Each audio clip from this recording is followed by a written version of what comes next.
I would like to express two concepts, both related to each other, dealing with people. And I was kind of struggling with how to define the first concept, which relates to the difference between good and evil, etc., etc. I talked about that on my last video. And the other concept has to do with self-identification. And the reason I bring that up, I'll talk about the self-identification first before I go into the good and evil scenario again. So the self-identification goes something like this. And this is what I see as a major problem with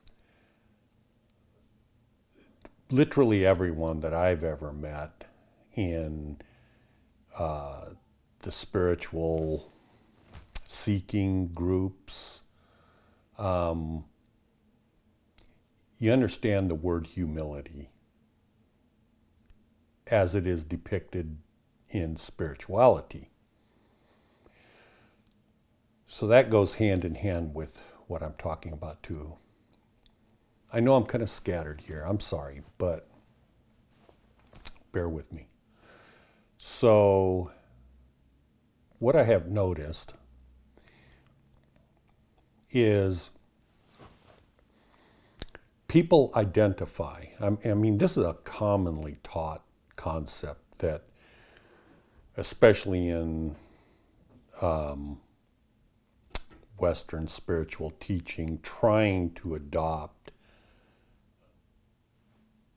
Hinduism, Dharma, etc., etc. And they'll teach things like, well, who are you? It's almost like a trick question.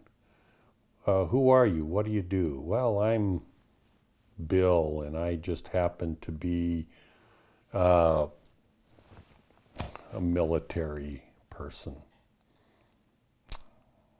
And everybody in the group laughs, ha ha ha. And of course, the person that is brand new to that doesn't understand what they're laughing about. And of course, they eventually kick in and understand, well, from a spiritual standpoint, you're not a military personnel, and you're not Bill. You know, that's just the name given to you while you exist in this realm, and that you're none of these things, none of the above, so to say. But those very same leaders, teachers, are some of the worst hypocrites, if not the most hypocritical of all people in the spiritual arena, in that they do quite well when they are around a group of people that are less informed and aware as they are. They do well when they are teaching people that live in fear of questioning their authority or their knowledge or their wisdom. And they set themselves high up on the pedestal as the grand teachers, the master, the guru, the whatever it is. And they sit there and preach their knowledge and wisdom. But if they're confronted with someone that has a better grasp of the spiritual realm, a better grasp of the actual truth of what reality is, then they revert to the hypocrite that they accuse the students of being. They revert to, you don't know what you're talking about, they'll say, for instance, and blah, blah, blah, blah, blah. I can go on with that forever, okay? But let me make the example crystal clear.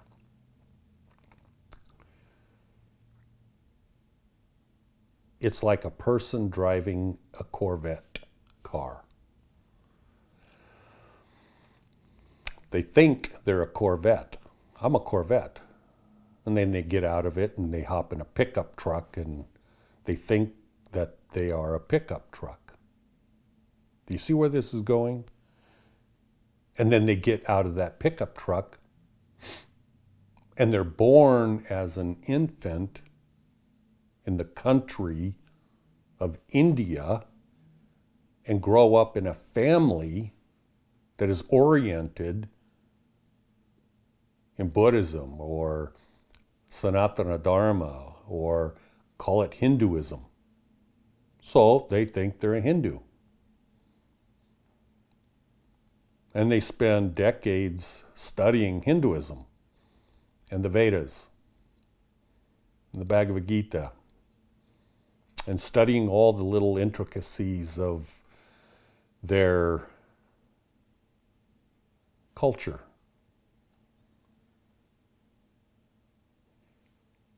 And then when some person like myself comes along and says, well, I discovered by doing my own personal studies that Shiva is the same individual that Christianity identifies as Lucifer. And then I'll say several other things. And they go, whoa, whoa, whoa, wait up. I am a Hindu. Well, last week you were a pickup truck. And before that you were a Corvette. And before that you were whatever the hell you were. You're not a Hindu. You're not an Indian from India. You're not what you think you are. And if that's what you think, you are lost in samsara just like everybody else that you think you're teaching. Because you're not that. That is a make-believe mishmash of garbage and crap, no different than someone that was born in Utah and spent their entire life as a Mormon, and they say, I'm a Mormon. No, you're not. You're not a Mormon. You're not a pickup truck. What you are is, as Jesus defined, an individual essence dwelling or experiencing this reality through the eyes of a human being with whatever color face it is. It doesn't really matter. But the reality is, you are an essence that grew up in Utah, and so you think you're a Mormon. Or if you grew up in India, you think you're a Hindu. But you're not. You are an essence experiencing reality through the eyes of a human being that happened to be born in that situation. You are either a hateful wretch or a loving, kind individual, but you certainly are not a Mormon or a Hindu or a Sikh or a Jew or anything else. You're not a black man. You're not a white man. You're not a yellow man.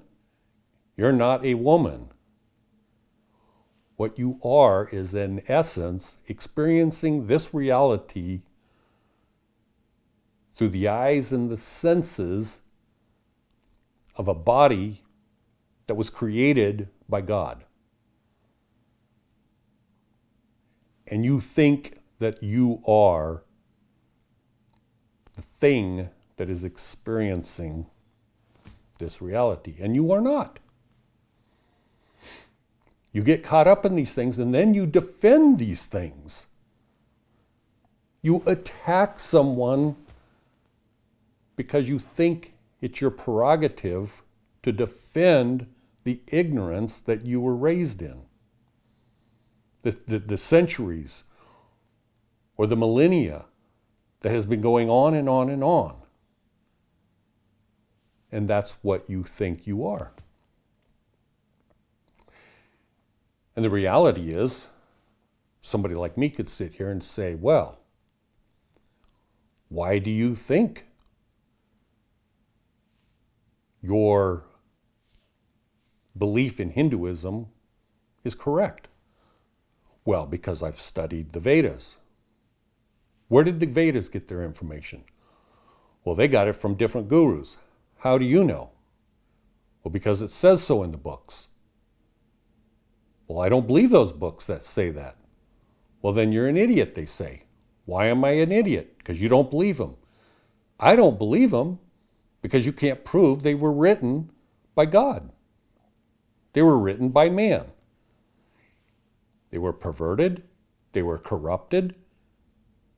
The God of this world, which is Shiva, which is Lucifer, has the luxury of time on his side to corrupt everything to his own belief system. Why in the hell do you think everything devolves spiritually and we are in the kalpa of the Kali Yuga? Why the hell do you think it goes that way? It goes that way because the God of this realm is Shiva, is Lucifer. This is not your home. This is not your realm, unless you happen to be a demon. If you're not a demon, if you're not part of that 66.6% of the population of this planet, if you are not of that population, this is not your home. Well, you could say, well, you're on vacation. Well, you can say whatever you want. I would not go to hell for a vacation. But I would come here because I believe and love God, and therefore this reality is an experiential necessity. Proving ground. Call it whatever you want. God doesn't make mistakes. You are here for a reason. Please don't get caught up in defending your dumbass religions and faiths and beliefs. Please don't do that. But you can take every aspect of every religion and belief system and take the good from it. There's nothing wrong with that. I do not regret one day of my life in the religions that I belong to, into the people that taught me, or to the Sangha groups that I went to, or to the gurus that I talked to. I don't regret one single day, even though they all had their belief systems and they were lacking terribly in many cases. Nevertheless, they all had some good to offer. But it was the people in them that was of the greatest value, not the dogma that they taught. You will never, and I mean never, while in this realm, on this planet Earth, you will never transcend the ignorance of this reality to become enlightened or to meet God or to have any awareness beyond the organic awareness of a dog or a cat or any other intellectual human being that is of somewhat of a greater intellectual ability as a monkey or a gorilla. You will never exceed that while you are under the false illusion that the foundational belief system that you believe in is correct. You have to transcend that. You have to get it directly from God. You can't get it from here. Why do you think there is not a damn thing written and recorded by Jesus on this earth? When I say Jesus, I'm talking about the Jesus of 2,000 years ago that it's spoken of. Why do you think there's nothing written? Why do you think he never wrote anything? Because he knew damn good and well it would be corrupted over time. And so there is no point. You just talk. You try to express philosophy, ideas, and things to help people on their own transcend this illusory reality and this corrupt reality that we live in, to go vertical, as I say, to get it directly from God. It isn't easy. Of course it isn't easy. It's extremely hard. Why do you think that this has been going on for billions of years and you're still right here? It's because it isn't easy. Now, if I were to say to you that I'm in the same classification as Buddha in my awareness, spiritually speaking, or if I said to you, I am good friends with Jesus and him and I have the same spiritual, intellectual understandings as each other, nevertheless, I regard him as what it's assumed he is, the Savior. What if I were to tell you that I gain my information from visions and revelations, and does that make me a prophet? Who cares? You can sit in your homes watching this video and say, what a pompous asshole that guy is. Who the hell does he think he is? But what would you do if you had to have a heart surgery? What's more important to you, really, seriously? Is it more important to you to have heart surgery or you're going to die? Or is it more important to you to become spiritually enlightened, to become like Buddha? What would you really prefer? Now, I'm asking people that are spiritually aware enough to be along the path to understand the realm of samsara and Buddhism and Christianity, etc., etc., etc. So you know this isn't a one-time around. You reincarnate and you continue the life after life after life. If you die of a heart failure, you know you're going to be reborn again. This is what Buddha taught. It's like it goes on and on and on. So I'm asking you, would you prefer to remain ignorant for all eternity, but have a heart transplant or have heart surgery? Or would you prefer to be fully enlightened like Buddha? So if you were to go to a doctor and the doctor says, well, I'm the best heart surgeon around. I'm in the same classification as Dr. blah, blah, blah, and I've written blah, blah, blah, and I teach at the University of wherever, and I'm the head of the hospital surgery team. Would you feel comfortable with that doctor doing a surgery on you? Or would you go up to that doctor and say, well, you pompous asshole, I don't know who you think you are, acting like you know everything about heart surgery. No, I don't want you to work on me. I want someone that is humble, that when I ask them about heart surgery, they go, I don't really know. I mean, a lot of people die that I work on, but some live. Can you prove to me that some of your patients lived? No, I can't. Everyone I've actually worked on died shortly thereafter. Yeah, that's the doctor I want. Is that what you're meaning?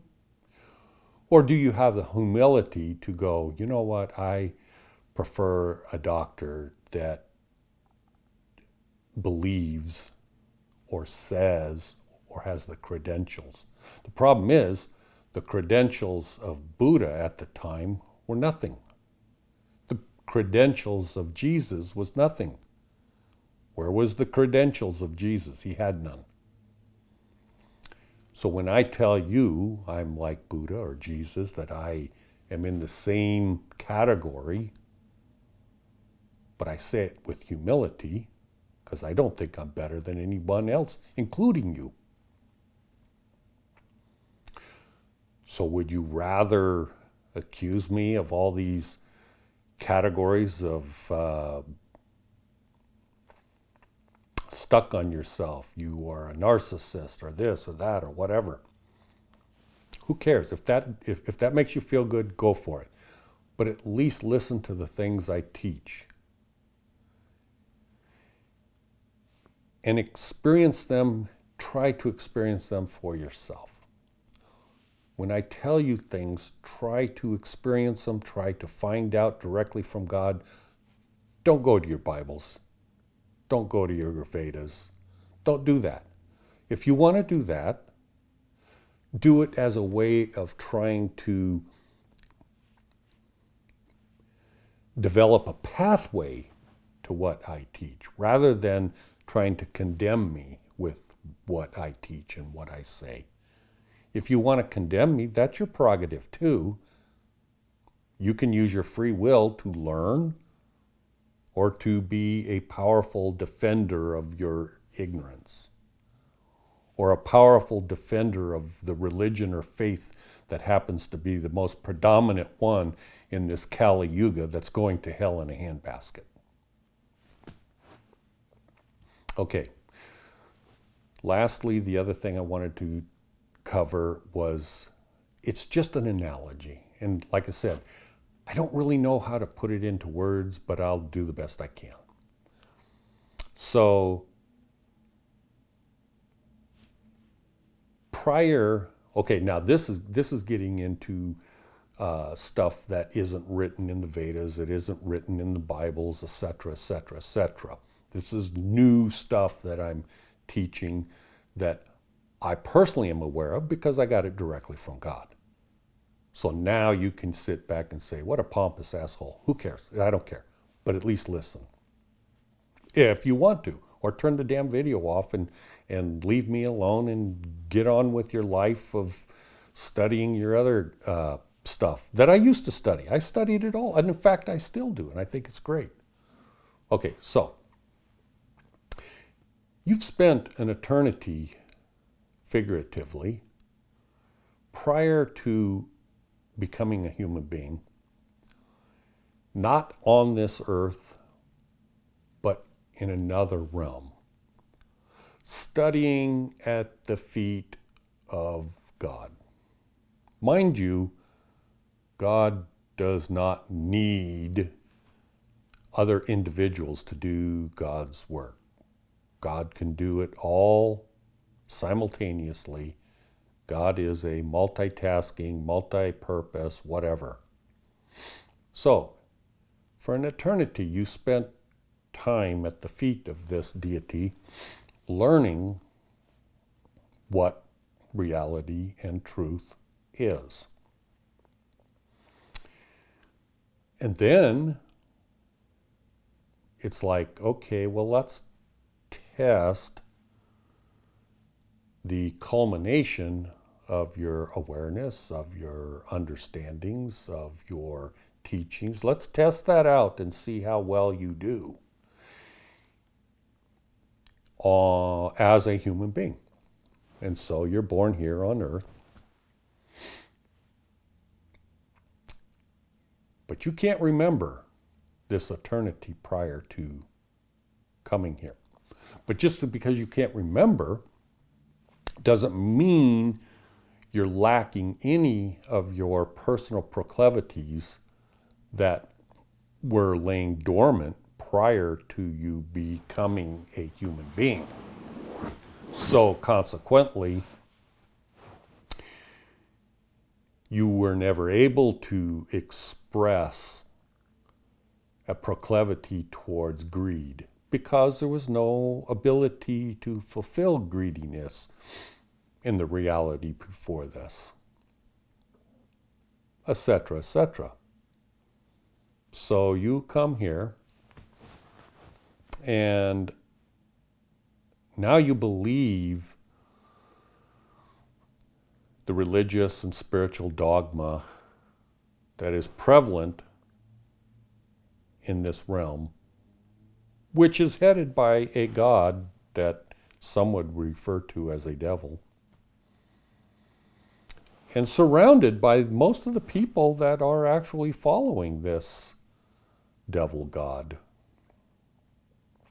I would say that a great majority of them, 99%, don't have a damn clue that they're following this demonic god.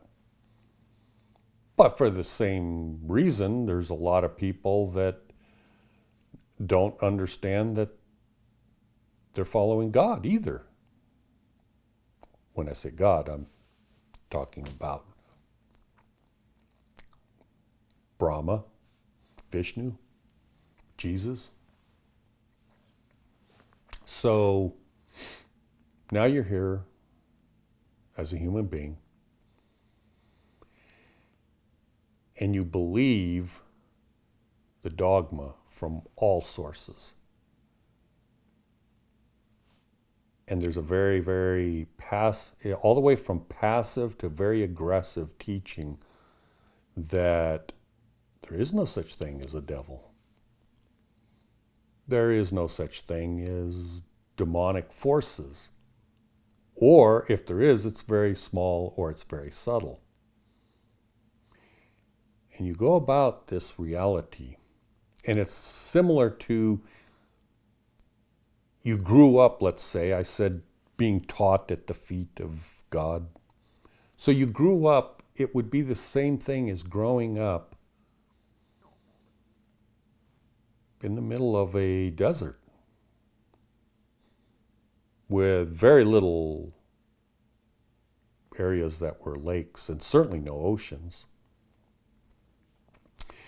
And you wake up the next day with no memory, and you are in the middle of the ocean, 2,000 miles from any shoreline. And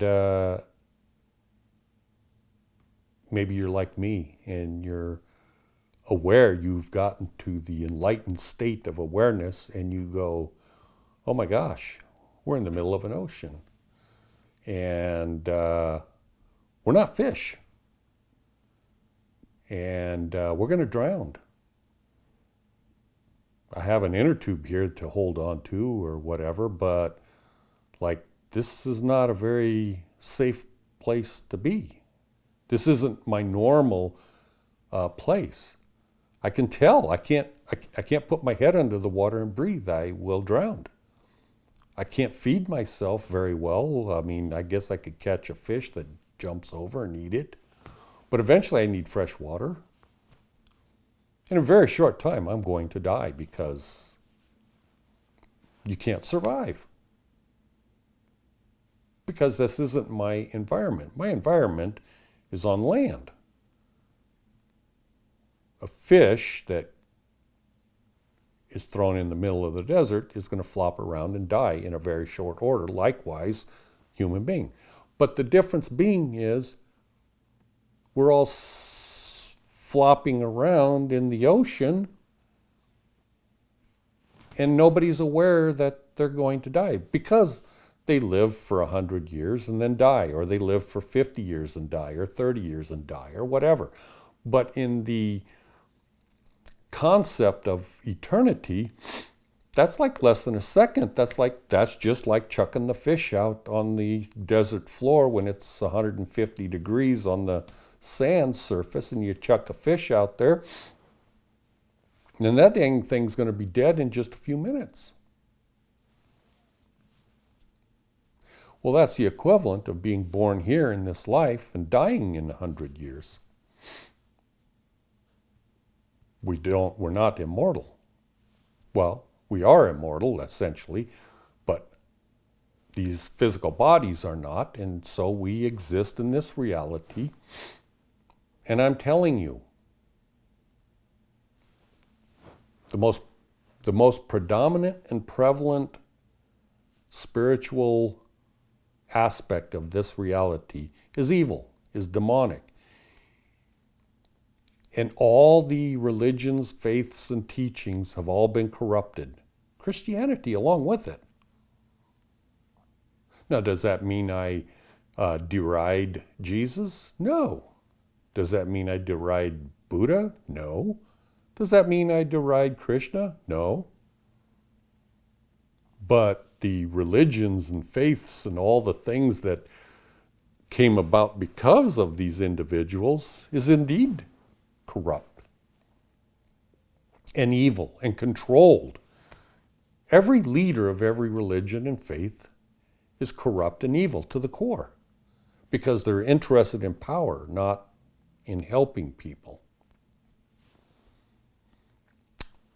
So what am I getting at? What I'm getting at is people try to live by this passive concept that, oh, it's all good, everything's just hunky-dory, God is everywhere, God would not abandon us, everything will be just fine. You're being negative if you say demons are everywhere. Okay, all right.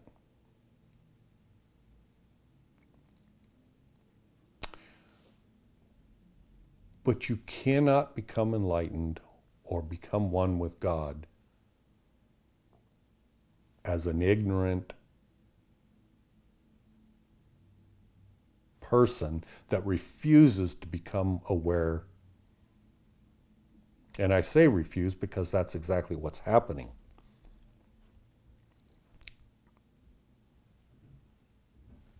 So, in a nutshell, what am I saying? As I said, this one's a kind of a bugaboo to try to express.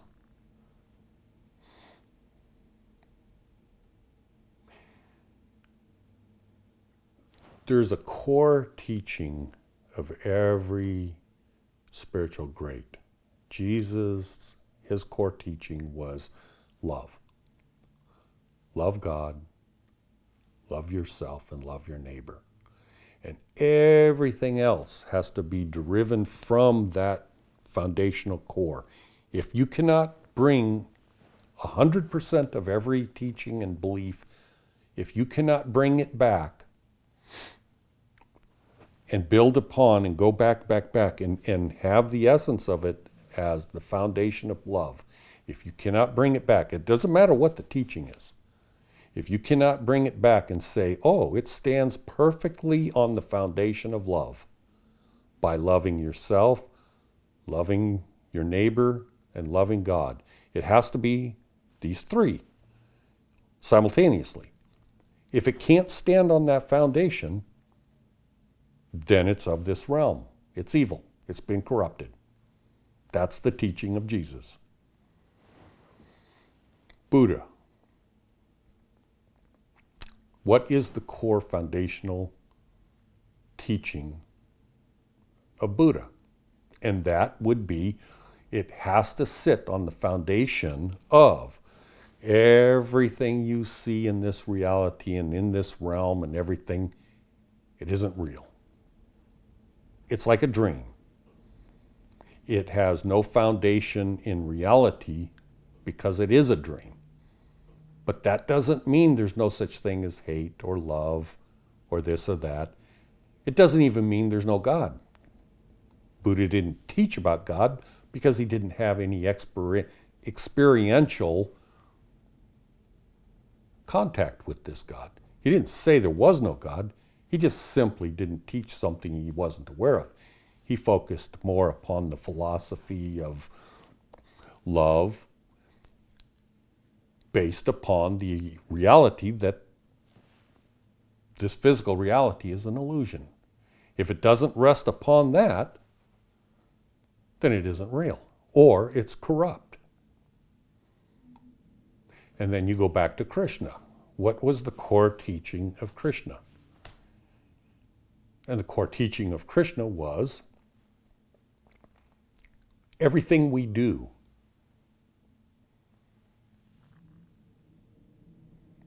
has consequences in this reality,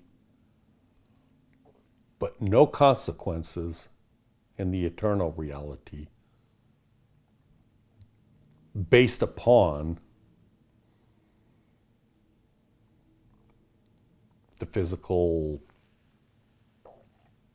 things that are taking place. I'm going to have to give you an example because I can't put it into words with using wonderful words. So I'll just have to paint a picture. So the foundation of what Krishna taught was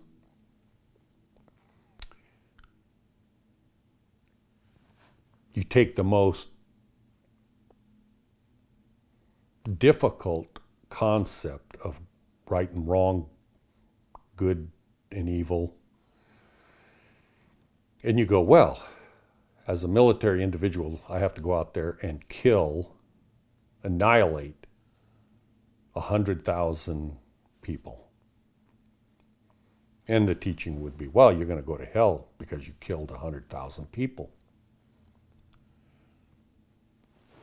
What Krishna is teaching, there's 100,000 illusory human beings that you can kill and squash 1,000,000 times over, but you're not harming anyone because there's no one to harm.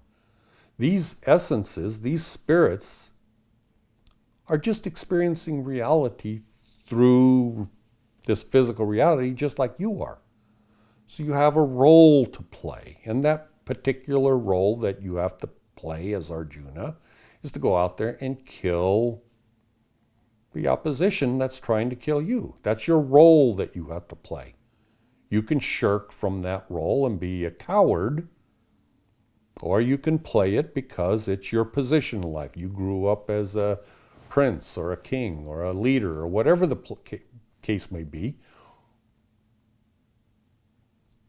But the teaching that Krishna was teaching is don't get so hung up on the fact that you're killing and murdering everyone. Rather,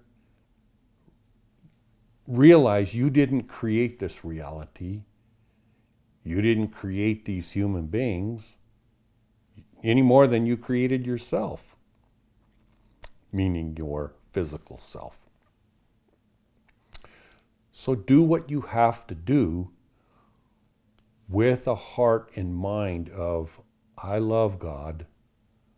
I love the people that I'm killing, but I have to do it because it is what it is.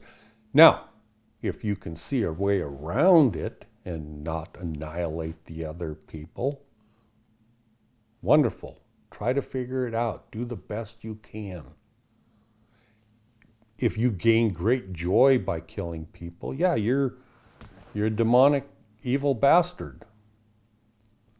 But if you hate doing it, but you see yourself in this realm and in this reality beset with these problems, well, go through with it, but don't worry about the eternal consequences, because there are none. That's a very hard concept for people in this age to understand because they're so caught up in wokeness and all the other crap that they don't understand. I don't think it's possible to teach the core understanding of what Krishna taught, for the most part. But all three of those teachings can be combined together and sit side by side, and neither one of those teachings interfere with each other. None of them. What Krishna, Buddha, and Jesus taught can all stand together on a foundation, and neither one conflict with each other. They're just different from each other. Or they cover different topics or different aspects of reality. But every single one was different, vastly different than what was taught at the time when they were alive. Buddha was vastly different than his counterparts at the time he lived. Jesus was so vastly different that they hung him on a cross to get rid of him. And so that's why I tell you, what I teach is vastly different.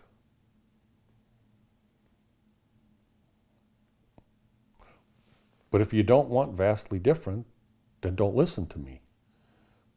Go back to the dogma that you feel comfortable in, because you're not ready for what I teach. Because what I teach is so damned offensive toward, it has to be so damned offensive to what you think is real. Otherwise, you will stay with what you are. And you will remain in that condition.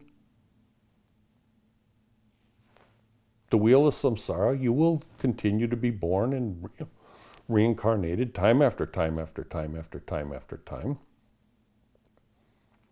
until you decide you're uncomfortable with the status quo. You're uncomfortable with where you're at.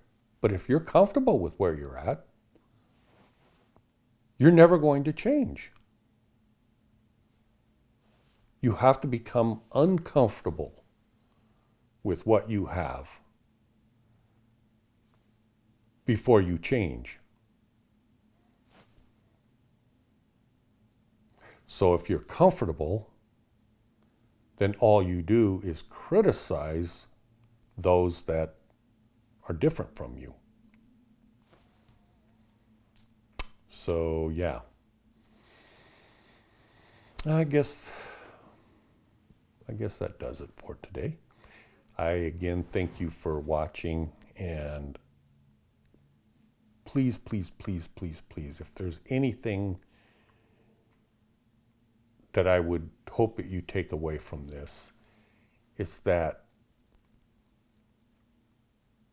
if something is taught to you, that every individual has intuition. Yeah, I know that time goes by and they cover that intuition with a brick wall built out of different religious dogma and this and that and teachings and everything else, and you got to break those walls down. But if you did, every human being on this planet that has not become a full-blown demon has intuition, which is essentially a gateway or a pathway to their essence or their soul that does not exist in the mind or in the brain or in this physical realm. And this intuition can come through and talk to you. It can talk to your brain. This intuition is essentially it's a connection to yourself that has been taught for eternity at the feet of God. And so when you are being taught, or when you're learning something, or if you're listening to me, what does your intuition tell you? And if it tells you it's true, then keep going for it, regardless of what your ego is telling you.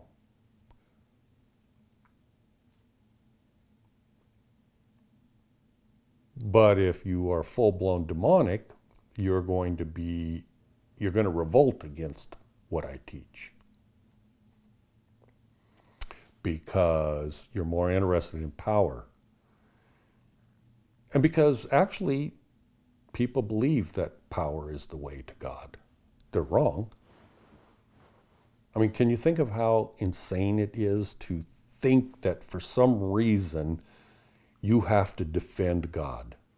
I mean, think about that. Can you think of a more stupid thing? It's like people attack me with what I teach and they think that I'm supposed to go, well, you're wrong because of this and this and this, and I know this is true because that and that and that and that. I don't give a shit. I don't care to defend myself. I'm just teaching you what has been taught to me. I don't need to defend anything. That's God's job. If God wants to defend himself, that's his prerogative. But I don't care. I don't mean I don't care, but I think you know what I mean. I'm not going to defend what I teach. I love God. I love you. I'm excited and I love the visions and revelations and all the things that happen. I love that. It is awesome. Enlightenment can't be defined by words. It's just awesome. But I don't have to defend it, nor will I even attempt to defend it, because I don't care. It's like for some reason people in faiths and religions think that, well, in Christianity they say, well, there's the war in heaven and there's the war. There's no damn war. What are you, nuts? Do you think God has to defend or have a war, or that he lives in fear that he's going to lose his godship, if you will? I mean, come on. Of course not. That insanity is taught by Shiva, Satan. It's stupidity personified. There's no war with those that love God. There's only a war between the different demonic forces. There's no war with those that love. The war is with demons fighting against demons. Now, they can think they're at war with those that love, but those that have love as the foundation of what they believe or not believe, of what they are in God, there's nothing for them to defend. They've already won. They listen to their intuition and they know they've already won. They've experienced the freedom that comes with the knowledge and awareness that they have already won the battle. There is no battle. It's already won. Those that try to defend themselves or think that they need to go to war, spiritually speaking, those people have already lost. Anyways, thank you very much for watching. I love you and I hope you have a good day. Bye.